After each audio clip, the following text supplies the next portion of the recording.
Voy a presentar a la maestra Alma. Ella va a impartir la conferencia México ante la Corte Interamericana de Derechos Humanos. Es doctora en Derecho con mención honorífica por la Universidad Nacional Autónoma de México, maestra en Derecho y especialista en Derecho Laboral por la Universidad de Estudios de Posgrado en Derecho, licenciada en Derecho por la Universidad Autónoma del Estado de México.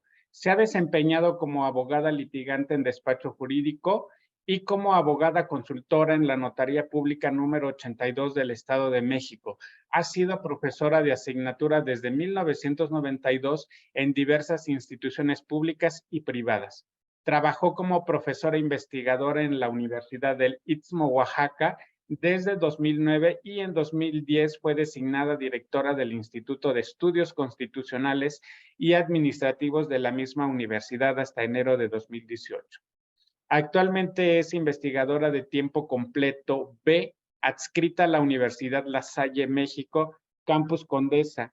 Es directora asociada de la revista del Centro de Investigación de la Universidad La Salle, indizada en CONACYT, y de la revista del Observatorio Digital Latinoamericano Ezequiel Zamora de la Universidad Nacional Experimental de los Llanos Occidentales de Venezuela, indizada en Latindex. Ha sido conferencista magistral en foros nacionales e internacionales y docente invitada en diversas instituciones de educación superior. Asimismo, es miembro del Sistema Nacional de Investigadores desde 2003 a la fecha, distinguida con el nivel 1, y la línea de investigación que cultiva versa sobre migración internacional de personas con énfasis en niños, niñas y adolescentes, derechos humanos y grupos vulnerables, derecho energético y recientemente el derecho y el cine. Cuenta con diversas publicaciones, solamente mencionaré las mujeres investigadoras y el acceso al trabajo en las instituciones de educación superior en México. Le damos la bienvenida nuevamente, doctora, y como bien escuchamos, tiene un amplio conocimiento en estos temas del derecho internacional público. Es suyo el auditorio. Muchas gracias, maestro. Adolfo, antes que nada quisiera agradecer la invitación de platicar con los jóvenes un poco de lo que ya se ha dicho del derecho internacional público. Y voy a empezar un poco para hablar de México ante la Corte Interamericana. Primero tendremos que entender cómo se conforma y de dónde surge la Corte para llegar a cuál es la posición de México ante este organismo internacional. El Sistema Interamericano de Derechos Humanos se basa en dos fuentes principalmente. La Carta de la OEA, que ha sido signada por 35 miembros, que son los actuales, y la Convención Americana, que es un tratado de Harlow, esto es un tratado coercitivo para aquellos estados que lo firman y lo ratifican, y por lo tanto va a ser aplicable y tienen que interiorizarlo. Así es como se conforma el sistema interamericano a través de estos dos instrumentos importantísimos. Ahora, centrémonos en la Comisión Interamericana, que fue creada en la quinta reunión consultiva de la OEA, y su objetivo fundamental, esto es importantísimo, es el respeto y la protección de los derechos humanos. La característica de la comisión es que tiene una doble función. Por un lado, es órgano de control del Pacto de San José, es decir, de la Convención Americana, y ahorita vamos a entender un poquito más adelante por qué decimos que es un órgano de control. Y por el otro lado, es el órgano principal y permanente de la Organización de Estados Americanos, es decir, de la OEA. ¿Y por qué decimos que es un órgano principal? Porque surge justo de la Carta de la OEA. Por eso tiene esta doble dualidad. Por un lado, como órgano principal de la Carta de la OEA, pero por otro lado es un órgano de control del Pacto de San José, o sea, de la Convención Americana. Esto le permite entonces examinar violaciones masivas y sistemáticas de los derechos humanos cometidas en aquellos estados que sean integrantes de la OEA, es decir, que hayan firmado la Carta de la OEA, aun cuando no sean parte de la Convención Americana. Gracias a esto pueden realizar investigaciones in situ, aun cuando, insisto, no sean parte de la Convención Americana, pero sí de la Carta de la OEA. ¿Cómo se conforma la comisión? Esto es bien interesante e importante.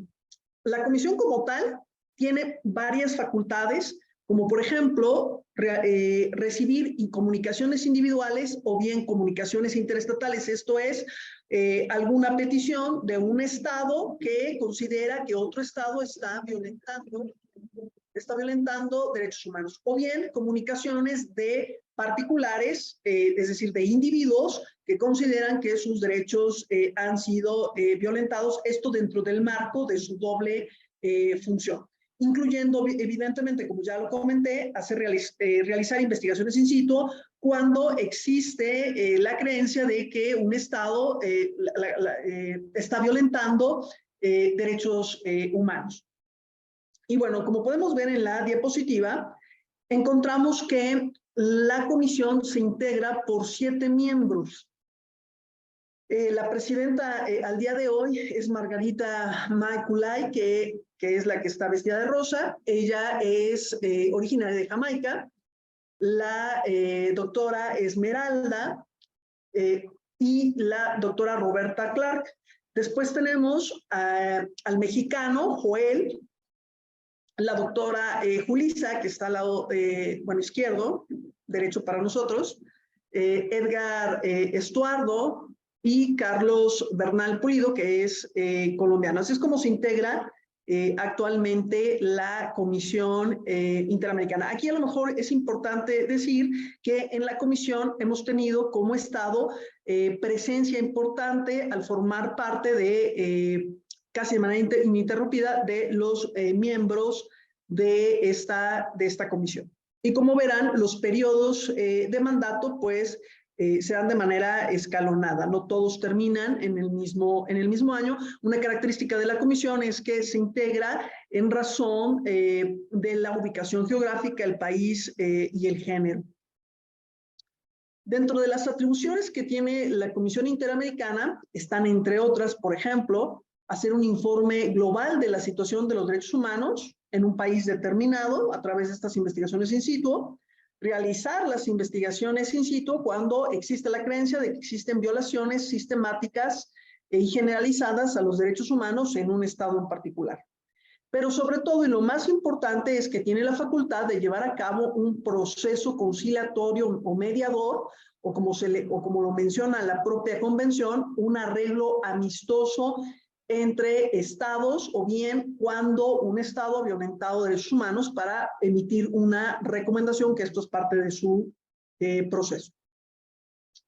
Esto nos lleva entonces a ¿cuál es el procedimiento que se lleva ante la Comisión Interamericana de Derechos Humanos?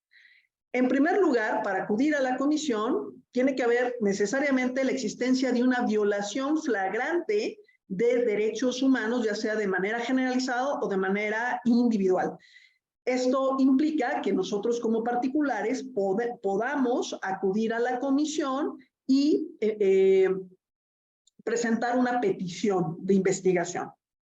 El siguiente paso es presentar esta petición ante la Comisión Interamericana de Derechos Humanos, la cual va a ser revisada para hacer una declaratoria de admisibilidad. Esto es, la comisión puede admitir o no esa petición o esa reclamación en base a ciertos elementos. Por ejemplo, el que se hayan agotado todos los recursos internos, es decir, que nuestro país o cualquier país de Latinoamérica que tenga competencia a la comisión, hayan agotado todos los recursos internos, en nuestro caso el amparo, y que sea decretado como una cosa juzgada. Segundo, que no pase un periodo de más de 6 meses para presentar, desde que se violentaron los derechos, para presentar esta petición, y obviamente que no existan recursos o procedimientos pendientes a nivel universal o regional, o que estén llevándose a cabo otro procedimiento de reclamación por violaciones de esos derechos en otro organismo universal o regional. Y finalmente, pues bueno, completar todos los requisitos como el nombre, domicilio, etcétera, del solicitante. Una vez que se hace esta declaración de admisibilidad, lo que hace la comisión es solicitar informes al Estado, como por ejemplo el Estado mexicano, si la petición está sobre la violación de algún derecho. Se le pide el informe al Estado, que se considera responsable, el cual emite este informe y ese informe va a ser analizado por la Comisión Interamericana. Aquí es importante mencionar en este paso que cuando se trata de casos graves y urgentes por violaciones o por un posible daño irreparable hacia la víctima, la Comisión Interamericana puede realizar investigaciones in situ que tienen un peso importante. Una vez que se da la declaratoria, se solicita el informe, lo que hace la comisión pues es examinar este asunto. Y una vez que lo examina, pone a disposición de las partes lo que llamamos buenos oficios, es decir, un mecanismo de mediación o de conciliación para llegar a una solución amistosa. Esta solución puede evidentemente darse o no darse. En caso de que no exista una solución amistosa, entonces la comisión dicta una recomendación. Esta recomendación va a dar fin al proceso y por supuesto que se lleva ante la Asamblea General de la OEA en el informe a la que está obligada a dar la comisión. Aquí es importante mencionar el caso Gallardo versus Costa Rica porque este caso fue llevado a la Corte Interamericana en donde Costa Rica solicitó la intervención de la Corte, pero sin antes haber acudido a la comisión. Y lo que resuelve la Corte, y esto es un precedente importante, o una posición importante de la Corte Interamericana, es que no puede llevarse un caso ante la Corte sin previamente haber pasado por la comisión. Es decir, la antesala de la Corte va a ser la comisión. Y esto fue el posicionamiento que fija la Corte a partir del caso Gallardo versus Costa Rica, en donde el Estado de Costa Rica lleva el asunto de Gallardo a la Corte sin pasar antes por la comisión. Por eso es importante este caso en particular.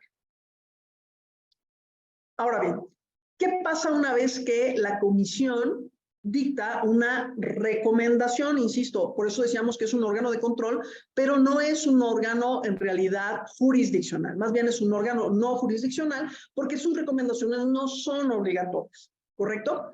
Entonces, el Estado puede o no atenderlas, pero entonces, ¿cuál es la importancia? La importancia radica en que la Comisión Interamericana o cualquier Estado parte puede someter este asunto que ya recomendó, que ya resolvió de alguna forma o que ya dictó una recomendación la Comisión a la Corte Interamericana.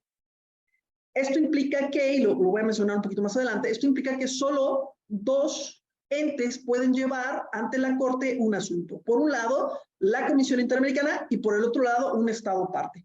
Y a lo mejor ustedes se van a preguntar, ¿cualquier Estado parte? Sí, cualquier Estado parte, evidentemente, que haya aceptado la jurisdicción de la Corte Interamericana, que puede ser también parte de la Carta de la OEA y de la convención necesariamente, pero además que haya aceptado la jurisdicción de la Corte Interamericana. Y luego, ¿qué pasa cuando el asunto es llevado por cualquiera de estos dos entes? La Corte Interamericana entonces analiza el caso y verifica que se haya agotado el procedimiento ante la comisión. Ese es el requisito para llevarlo ante la Corte, a diferencia de la comisión, en donde mencionábamos que tienen que agotarse los recursos internos, presentarse en el periodo de 6 meses, etc. Aquí el requisito es haber pasado antes por la comisión y la comisión haber emitido una recomendación. Una vez que la Corte verifica esto, entonces analiza el caso por posibles violaciones a fin de que pueda garantizarse el goce o derecho o libertad de la posible víctima y con esto asegurar la reparación o bien el pago de una indemnización. Una característica importante que establece la Convención Americana respecto a la Corte es que la Corte, en casos graves y urgentes, en donde pueda sufrir daños irreparables la persona o el colectivo, las personas, es tomar medidas provisionales a fin de evitar esos daños irreparables. Esto es solamente si ocurre esta hipótesis. En tal caso, la Corte emite una resolución o un fallo, generalmente condenando al Estado que violentó los derechos humanos, y este fallo es dado a conocer al Estado para que en un término que establece la propia sentencia pueda dar cumplimiento a este fallo.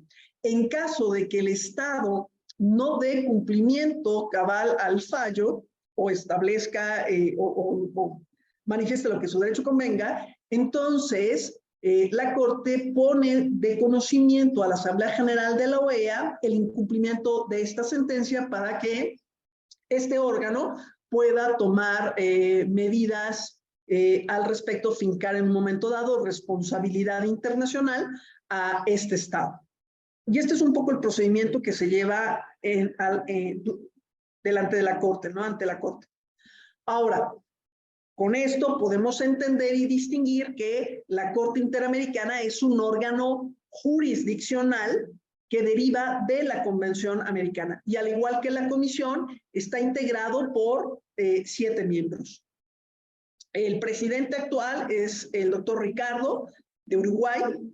Nuestro mexicano, el doctor Eduardo Ferrer MacGregor, que es el vicepresidente. Humberto Antonio Sierra, que es colombiano. Nancy Hernández, de Costa Rica.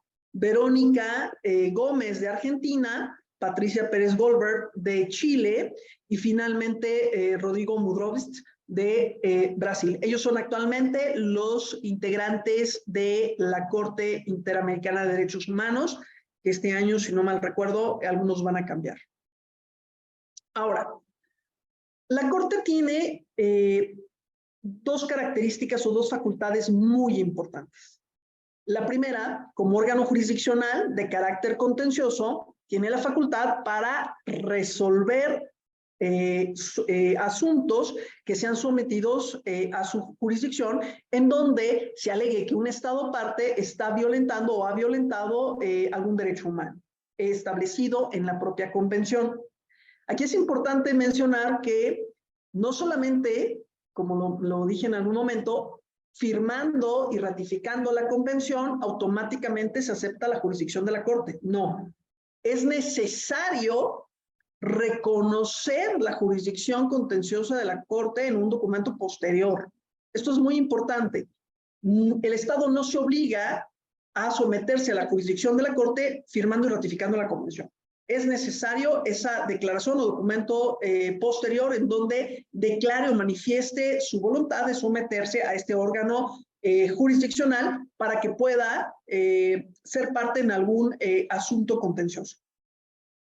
La otra cuestión que mencionaba anteriormente en esta secuencia del procedimiento que se lleva ante la Corte es quién puede someter asuntos ante la Corte Interamericana.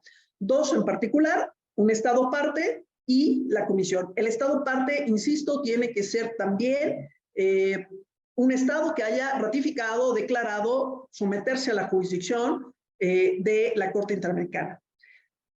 Y aquí viene un poco el debate respecto a si las personas físicas tenemos jus standing ante estos organismos. Y bueno, la característica aquí es que y existen teóricos que dicen algunos que sí, tenemos jus standing, otros que no, que tenemos un jus standing limitado, etc.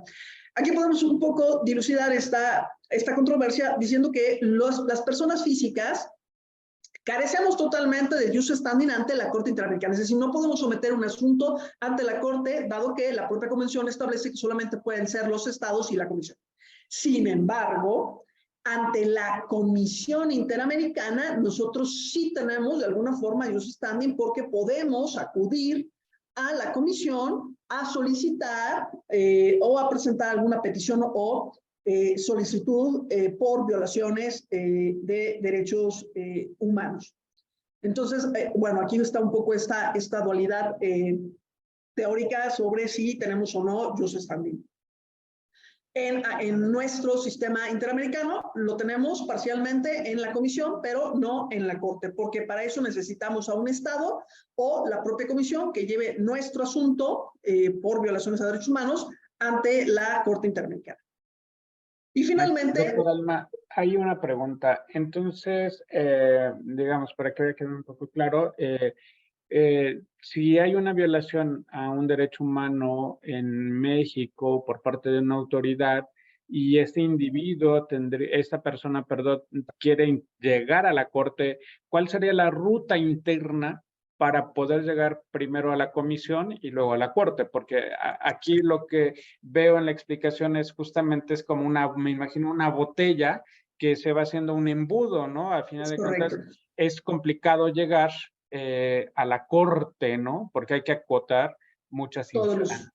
Entonces, eh, a veces siempre en el lenguaje común, decimos, pues vámonos a la corte o a la comisión cuando no hay una clara distinción y más el acotamiento de todos estos procesos. Claro, muchas gracias por la pregunta, maestro Castro. Efectivamente, podemos poner el caso emblemático de Radilla, por ejemplo, una persona, Radilla Pacheco, es un caso emblemático en México, el caso de Castañeda Guzmán, que es otro de los casos también emblemáticos. A lo mejor les suena Castañeda Guzmán, porque fue secretario de Relaciones Exteriores, a quien se le impide ser candidato independiente en ese momento histórico para contender por la presidencia, ¿no? Y a lo mejor lo tiene un poco más claro al ser DRI. ¿Qué es lo que sucede? Castañeda Guzmán tuvo que agotar todos los recursos internos en México ante lo que era el INE, sí, ante lo que era el INE, no, el IFE, perdón, ante lo que era el IFE, ante lo que era el IFE, hoy actualmente INE, tuvo que agotar el Tribunal Electoral, por supuesto, y finalmente agotar el amparo. Todo esto con todos estos recursos, se le negó la posibilidad de ser candidato independiente en ese momento histórico. ¿Qué sucedió? Castañeda, como abogado, agota todos estos recursos, en donde todos le negaron esta posibilidad, y entonces esto le dio la llave para acudir a la Comisión Interamericana. La Comisión Interamericana verifica que hay una violación al derecho humano, se presenta, Castañeda Guzmán presenta esta petición, la comisión analiza si se cubren los requisitos, que sea el periodo, el término de 6 meses, la existencia de la violación, el agotamiento de recursos, etcétera, etcétera, y declara la admisibilidad. Acto seguido, solicita al Estado mexicano el informe sobre este caso en particular, verifica si se entrega o no el informe, si se entrega, entonces lo examina, pasamos este periodo de examinar el asunto, si no, de cualquier manera presenta los buenos oficios para llegar a una solución amistosa y en este sentido emitir una resolución, sea o no una solución o no a esta situación por parte de las partes. Entonces emite una recomendación. Recomendación en donde le indica al Estado mexicano que Castañeda Guzmán tenía el derecho de presentarse como candidato independiente a las elecciones de este momento. Y con esto termina este proceso en la comisión. Sin embargo, la propia comisión tiene la facultad de llevar y llevó el asunto a la Corte una vez que el Estado hizo mutis, esto es, no atendió la recomendación de la comisión. Se siguió todo el proceso para finalmente la Corte sentenciar al gobierno mexicano a adoptar una serie de medidas, entre ellas cambiar nuestras disposiciones o nuestra constitución a fin de admitir a las candidaturas independientes porque se violentaba este derecho al votar y ser votado. No, la Corte considera que no necesitamos formar o ser abanderados de un partido para participar, para ejercer nuestro derecho a ser votados, ¿no? Y este es más o menos el procedimiento que se sigue, que se han seguido ante la Corte. No sé si quedó clara la... Una pregunta, si un Estado no cumple con esa obligación internacional, se va a la asamblea de la organización. Y Es correcto. si no cumple, hay una responsabilidad internacional. ¿Cuáles serían los mecanismos para hacer valer este derecho que ha sido violado y que obviamente el Estado no está cumpliendo con una obligación internacional frente a este organismo. Es decir, ¿cuál sería ahí ese tipo de sanción que determinaría la Asamblea? Bueno, una vez que se decreta la responsabilidad internacional de los estados, las sanciones pueden ser varias. Generalmente son sanciones de carácter económico, el rompimiento justo de relaciones internacionales, etcétera. La evidencia, ¿no?, de que un estado está violentando, y esto tiene un peso muy importante porque evidentemente se ponen en riesgo las relaciones con el estado, y por supuesto esto va a afectar el aspecto económico del Estado que ha violentado los derechos de una persona.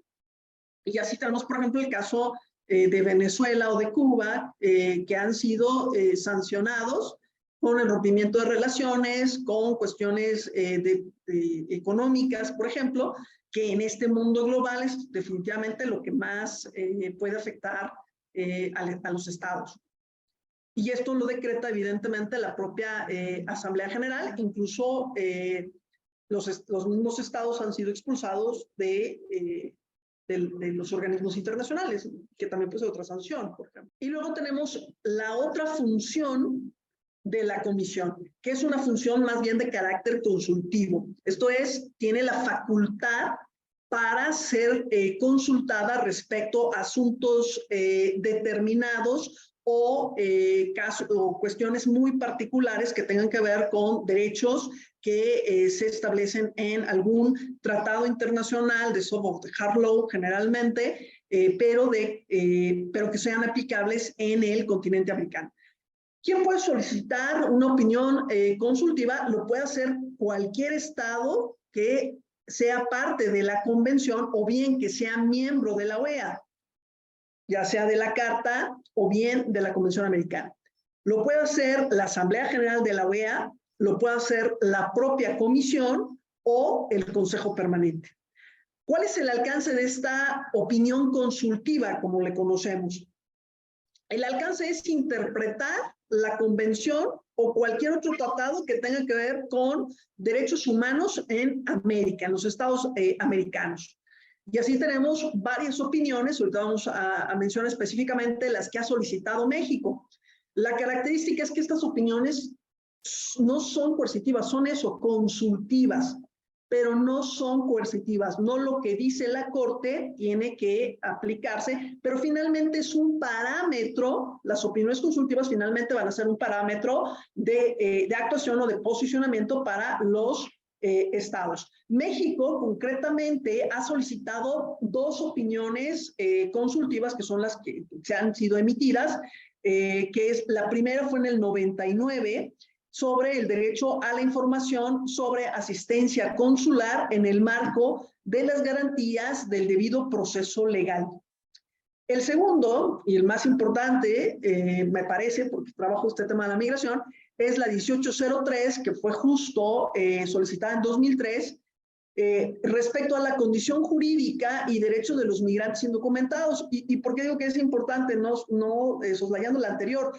Porque recordemos que en nuestros estados, sobre todo en este momento histórico, países de Centroamérica, pero ahora de Sudamérica, han tenido muchos flujos o corrientes migratorias de carácter emigratorio o transmigratorio. Y entonces esta opinión es un parámetro de actuación para los estados que, insisto, no están obligados a atender. La última opinión consultiva fue del 3 de marzo de este año, hace 3 meses, 2 meses, una cosa así, en donde México solicita a la Corte su opinión respecto a las actividades de aquellas empresas que están vinculadas con la producción y compra y venta, enajenación de armas de fuego y su impacto en los derechos humanos.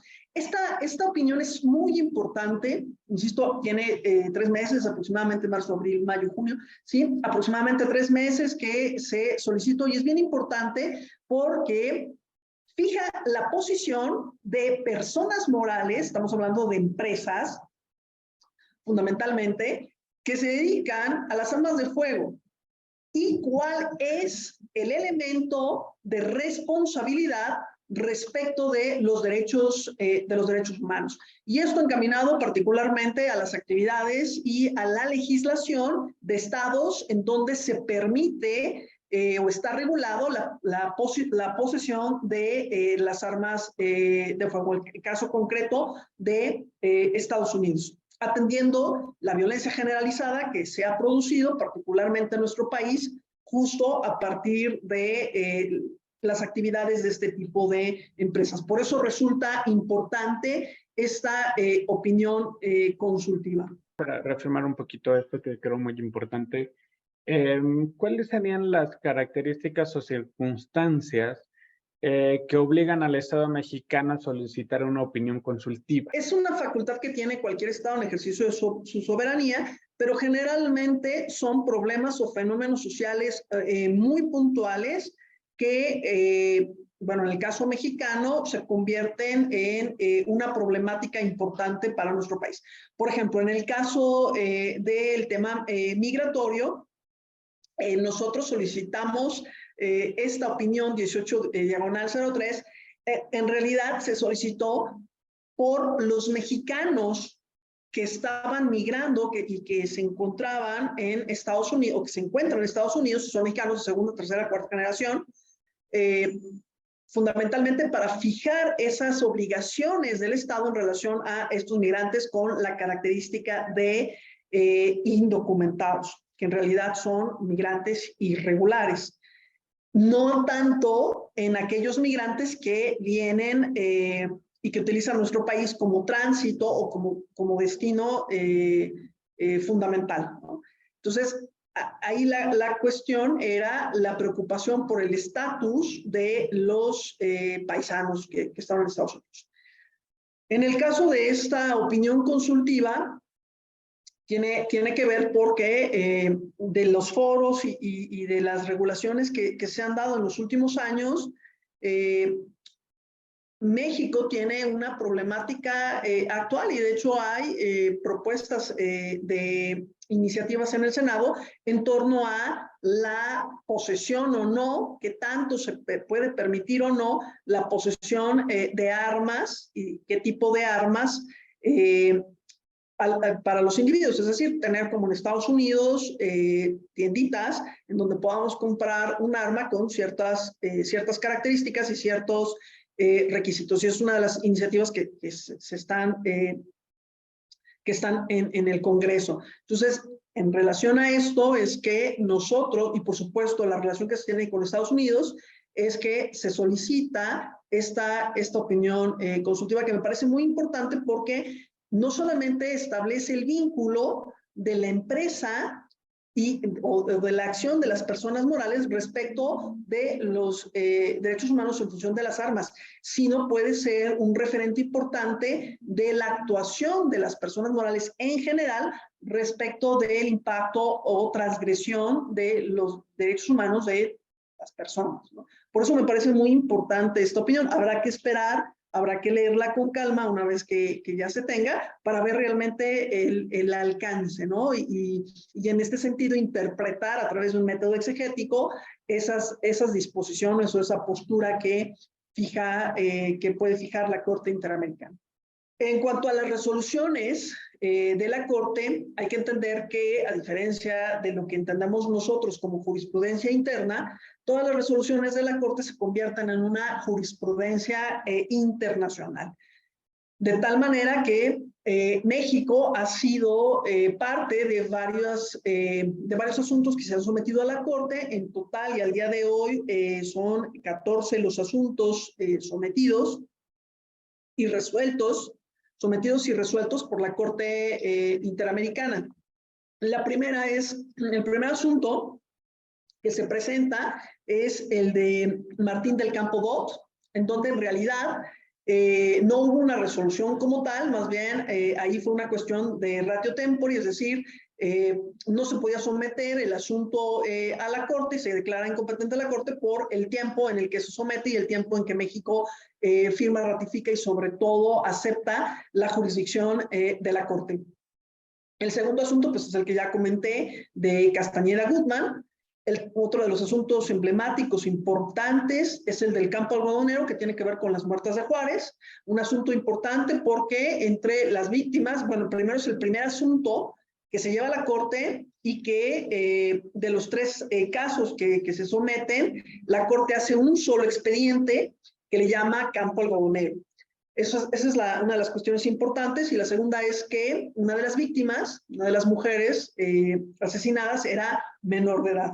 Entonces, esto tiene que ver con el posicionamiento de la Corte respecto a los derechos de los menores de edad.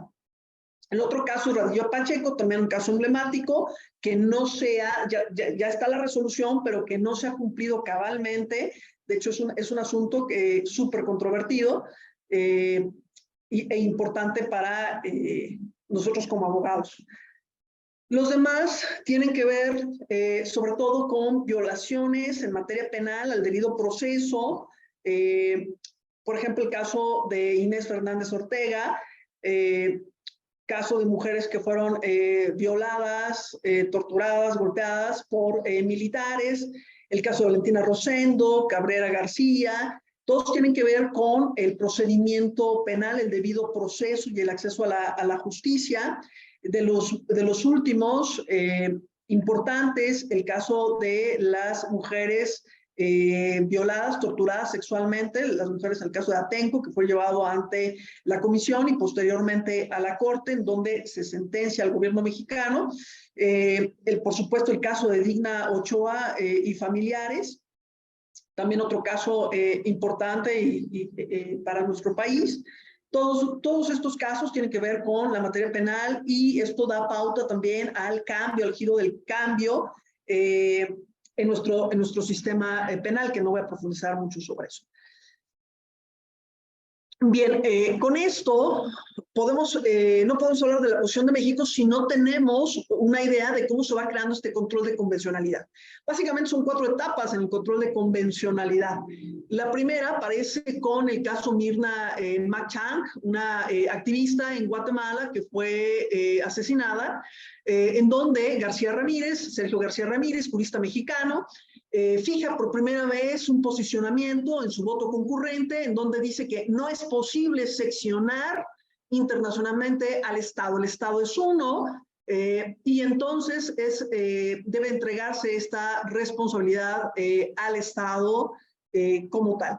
El segundo es el caso de Tibi versus Ecuador, un extranjero francés, comerciante de piedras preciosas, que cuando llega a Ecuador es detenido arbitrariamente, sometido y torturado, y 4 años después liberado. En este caso, Sergio García Ramírez vuelve otra vez con un voto concurrente en el mismo sentido que el de Mirna Chang.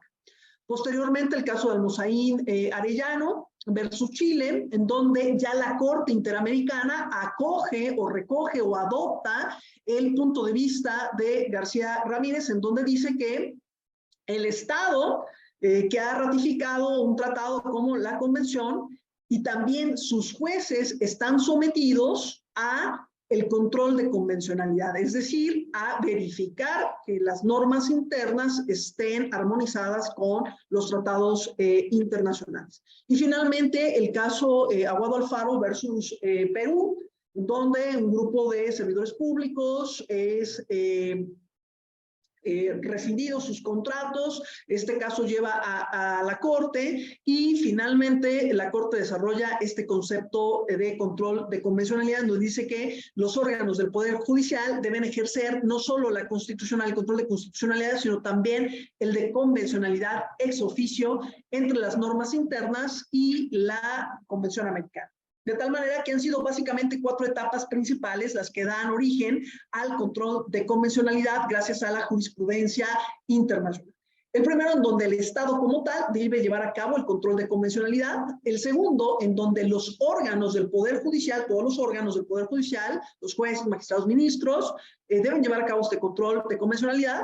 El tercero, en donde los jueces y aquellos órganos que estén vinculados con la administración de justicia en todos los niveles, esto es jueces locales, deben llevar a cabo el control de convencionalidad. Y me parece que el último que es el caso de Hellman versus Uruguay, en donde la Corte determina que no solamente el Estado, que no solamente el Poder Judicial, que no solamente los funcionarios de la justicia en todos los niveles, sino también cualquier autoridad pública debe llevar a cabo este control de convencionalidad, que me parece es lo más relevante. En este sentido, México, ante la Corte, ha fijado, gracias al expediente 912/10, que es el caso de Radilla Pacheco versus México, fijó pronunciamientos muy específicos, 5 en total.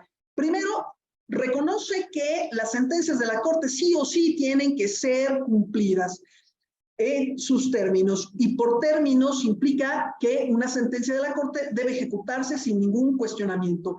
El segundo, que menciona que aquellos asuntos en los que México no sea parte, es decir, no sea el transgresor, tienen un carácter orientador, y esto es, México debe resolver atendiendo este criterio de la Corte sin ser obligatorio. Aquí el punto importante es que si una autoridad resuelve un caso en sentido contrario a la jurisprudencia internacional y este caso es llevado a la Corte, pues evidentemente el resultado va a ser que México va a ser condenado. Y el tercero es que el control de convencionalidad corresponde a todos los jueces. Implica todo aquel que ejerza funciones de seguridad pública. El cuarto tiene que ver con la distinción entre el alcance de los jueces locales y los jueces federales, en donde los jueces federales pueden realizar una declaratoria de invalidez de una norma a fin de expulsar esta norma del sistema jurídico mexicano para que no pueda volverse a aplicar, es decir, que esa norma no pueda ser invocada por algún juez. Y el segundo, los jueces locales, en donde tienen la posibilidad de inaplicar la norma específicamente a un caso concreto. Y finalmente, los grados de interpretación que hace la Suprema Corte. Una interpretación en sentido amplio, que significa que los jueces deben interpretar el orden jurídico mexicano a la luz de los derechos humanos reconocidos en la Constitución y los tratados. En un sentido estricto, aplicar lo más favorable a los derechos humanos y la aplicación de la ley cuando las anteriores no sean posibles. Y así llego a las reflexiones, en donde podemos decir que México forma parte de un sistema de organización global de estados y por lo tanto está obligado al cumplimiento y a la observancia de las resoluciones de estos órganos. Y finalmente, que los derechos humanos, en tanto facultades, deben ser observados por los estados, pero también por todos y cada uno de sus órganos y funcionarios que lo compongan. Y eso sería todo. Perdón por el tiempo, si me pasé.